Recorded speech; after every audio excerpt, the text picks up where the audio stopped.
મિત્રો, જીવનનો એક તબક્કો એવો આવે છે જ્યારે આપણને લાગે છે કે હવે નિરાંતે જીવવાનો સમય છે. નિવૃત્તિ હોય, બાળકો સેટલ થઈ ગયા હોય અને આપણે શાંતિ ઈચ્છતા હોઈએ.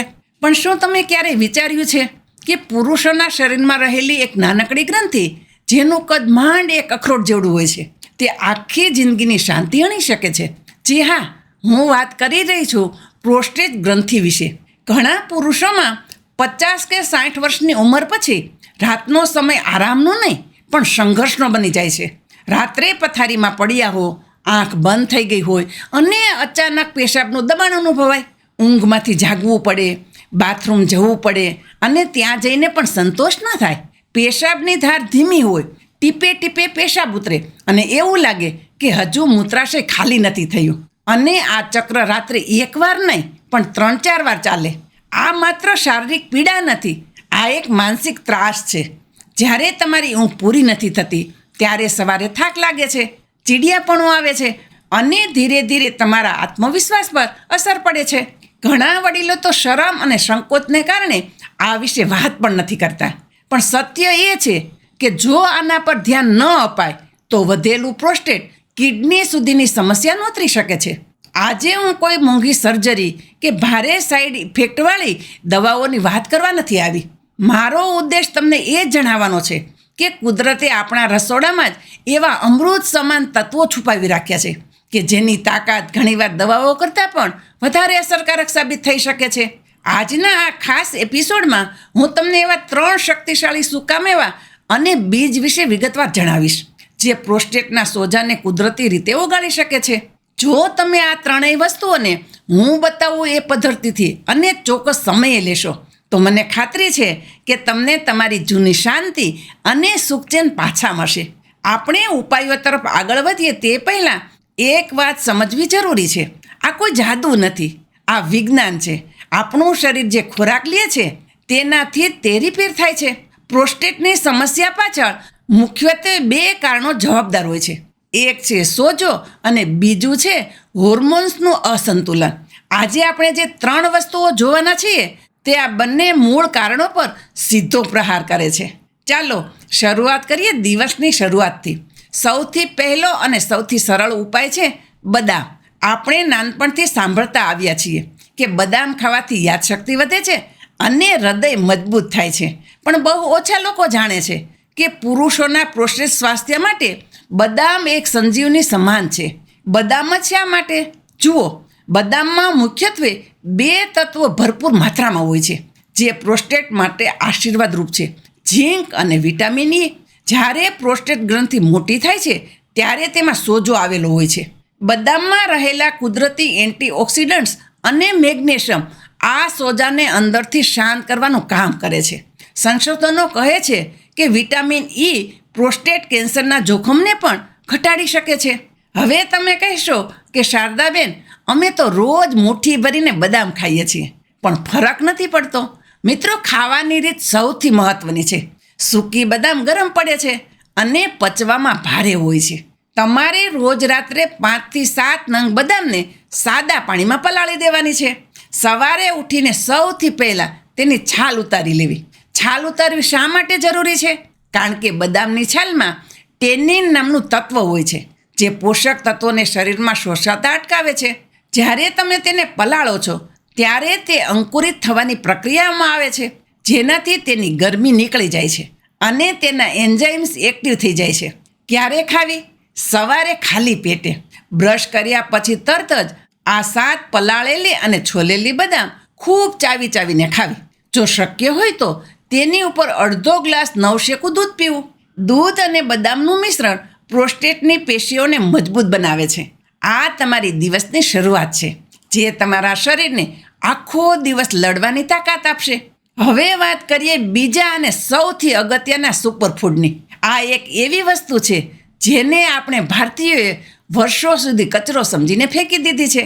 એ છે કોળાના બીજ, એટલે કે પમ્પકિન સીડ્સ. આયુર્વેદમાં અને આધુનિક ન્યુટ્રિશન સાયન્સમાં પ્રોસ્ટેટની સમસ્યા માટે જો કોઈ એક શ્રેષ્ઠ ખોરાક હોય તો તે કોળાના બીજ છે.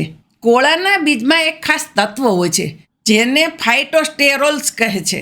પુરુષોમાં ઉંમર વધતા ટેસ્ટોસ્ટેરોન હોર્મોન એક બીજા હોર્મોનમાં બદલાય છે, જેના કારણે પ્રોસ્ટેટ વધે છે. ફાઇટોસ્ટેરોલ્સ આ પ્રક્રિયાને ધીમી પાડે છે. ઉપરાંત આ બીજ ઝીંકનો ખજાનો છે. પ્રોસ્ટેટ ગ્રંથિને યોગ્ય રીતે કામ કરવા માટે શરીરમાં સૌથી વધુ ઝીંકની જરૂર હોય છે. એક અભ્યાસ મુજબ જે પુરુષોમાં ઝીંકની ઉણપ હોય છે તેમને પ્રોસ્ટેટની તકલીફ થવાની શક્યતા અનેક ગણી વધી જાય છે. આ બીજ કાચા ખાવાના બદલે સહેજ શેકેલા ખાવા વધુ હિતાવહ છે. બજારમાં તમને તૈયાર શેકેલા બીજ મળી જશે, અથવા તમે ઘરે લાવીને તવા પર સહેજ શેકી શકો છો. ખાસ મીઠું નાખ્યા વગર શેકવા. આનો શ્રેષ્ઠ સમય છે બપોરનો સમય, સવારના નાસ્તા અને બપોરના જમવા વચ્ચેનો સમય, અથવા સાંજે 4 થી 5 વાગ્યે જ્યારે આપણને નાની ભૂખ લાગે છે ત્યારે રોજ એક મુઠ્ઠી એટલે કે આશરે 20 થી 30 ગ્રામ કોળાના બીજ ખાવાના છે. તમે આને સીધા મુખવાસની જેમ ચાવી શકો છો, અથવા જો તમને એમ ન ભાવે તો તમે દહીંમાં નાખીને, સલાડ પર ભભરાવીને કે સ્મૂધીમાં નાખીને પણ લઈ શકો છો. આના નિયમિત સેવનથી પેશાબની ધાર સુધરે છે અને મૂત્રાશય ખાલી ન થવાની લાગણી ઓછી થાય છે. હવે આવે છે સાંજ અને રાતનો વારો. આપણો ત્રીજો ખોરાક છે અખરોટ. અખરોટનો આકાર તમે જુઓ, તે બિલકુલ માનવ મગજ જેવો દેખાય છે, એટલે જ તેને બ્રેઇન ફૂડ કહેવાય છે. પણ મગજ ઉપરાંત તે શરીરના નીચેના ભાગ માટે પણ એટલો જ ગુણકારી છે. અખરોટ કેમ જરૂરી છે? અખરોટ એ ઓમેગા-3 ફેટી એસિડનો સૌથી મોટો સ્ત્રોત છે. પ્રોસ્ટેટની સમસ્યામાં બળતરા અને સોજો મુખ્ય વિલન હોય છે. ઓમેગા-3 એ કુદરતી પેઇન કિલર અને એન્ટી ઇન્ફ્લેમેટરી તરીકે કામ કરે છે.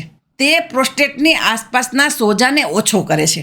વળી અખરોટમાં રહેલા તત્વો બ્લડ સર્ક્યુલેશન સુધારે છે, જે સમગ્ર પ્રજનન તંત્ર માટે ફાયદાકારક છે. રાત્રે જ કેમ? મેં અખરોટને રાત માટે પસંદ કર્યા છે. તેનું એક ખાસ કારણ છે. અખરોટમાં મેલાટોનિન નામનું તત્વ હોય છે, જે સારી ઊંઘ લાવવામાં મદદ કરે છે. પ્રોસ્ટેટના દર્દીઓની સૌથી મોટી ફરિયાદ ઊંઘની હોય છે. રાત્રે જમ્યાના 1 કલાક પછી અને સૂવાના 1 કલાક પહેલાં 2 અખરોટ ખાવા જોઈએ. આ સમયે આપણું શરીર રિપેર મોડમાં હોય છે.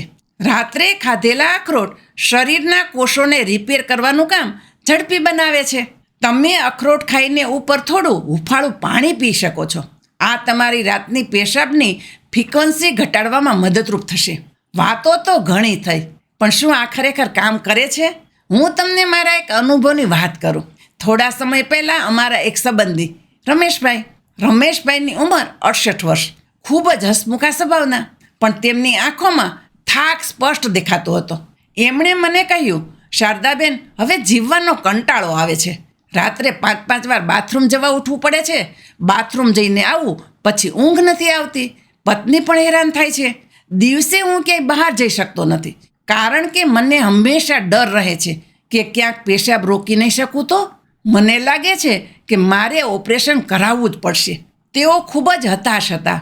મેં તેમને કહ્યું, રમેશભાઈ, ઓપરેશનનો નિર્ણય ડૉક્ટર પર છોડો, પણ પહેલાં 3 મહિના મને આપો. તમારે માત્ર તમારી ડાયટમાં નાનો ફેરફાર કરવાનો છે. મેં તેમને આ જ 3 વસ્તુઓનું સમયપત્રક આપ્યું. 1. સવારે 7 પલાળેલી બદામ. 2. બપોરે 1 મુઠ્ઠી કોળાના બીજ. 3. રાત્રે સૂતી વખતે 2 અખરોટ. સાથે મેં તેમને ચા કોફી ઓછી કરવા અને રાત્રે 7 વાગ્યા પછી પાણી ઓછું પીવાની સલાહ આપી. રમેશભાઈએ આ નિયમ ધાર્મિક વ્રતની જેમ પાળ્યો. પહેલા મહિને ખાસ ફરક ન દેખાયો, પણ બીજા મહિનાથી તેમણે કહ્યું કે રાત્રે ઉઠવાની સંખ્યા 5માંથી 3 પર આવી ગઈ છે. 3 મહિના પૂરા થયા ત્યારે રમેશભાઈનો ચહેરો બદલાઈ ગયો હતો. તેઓ મને મળ્યા ત્યારે ખૂબ જ ખુશ હતા. તેમણે કહ્યું, હવે હું રાત્રે માત્ર 1-2 વાર જ ઉઠું છું અને ઘણીવાર તો સળંગ ઊંઘ પણ આવી જાય છે. પેશાબની બળતરા જતી રહી છે અને હું મારા જૂના આત્મવિશ્વાસને પાછો અનુભવું છું. આ કોઈ ચમત્કાર નહોતો. આ હતું યોગ્ય પોષણનું પરિણામ.